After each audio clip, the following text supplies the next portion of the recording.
I've just been to a brilliant ceramics company where the job that they gave me to do was to see if I could break the china. And I did. I hit it repeatedly with a wooden mallet. It wouldn't break. I hit it harder and harder. It still wouldn't break.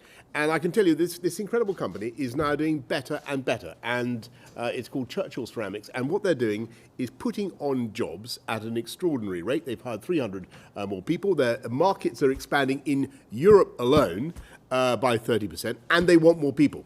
And I use this as an illustration of what is happening here in Stoke, but also what is happening in the country. Because the most extraordinary thing about the way the country came back from the COVID pandemic was the strength of the employment position. People said that we would have unemployment running at 12 to 14%.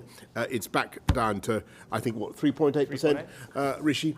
And that is the single most important thing that we need to be focusing on, a strong jobs-led recovery. We're going to make sure that we use all our ingenuity, all our compassion, everything that we need to do to help people through the difficult aftershocks of COVID and the inflationary pressures that we're seeing, particularly on the costs of energy.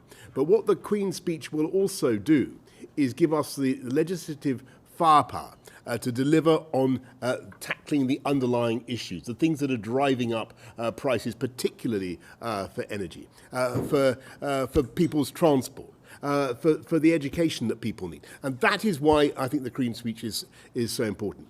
Infrastructure, education, technology, those are the things that we need to focus on, particularly cutting the cost of energy, making our streets safer so that businesses have the confidence to invest and to grow. And that is how we will put on more jobs. That is how we will improve the skills of our population. And that is how we'll get the virtuous cycle that we need to take the country through it. So no lack of resource and compassion now. We're going to have to be very, very committed, very, very radical, very, very forward-thinking, but stick to the basics of our thinking about getting people into high-wage, high-skilled jobs. I'm encouraged by some of the things I'm seeing here in Stoke. I'm encouraged by the growth figures I just saw this morning.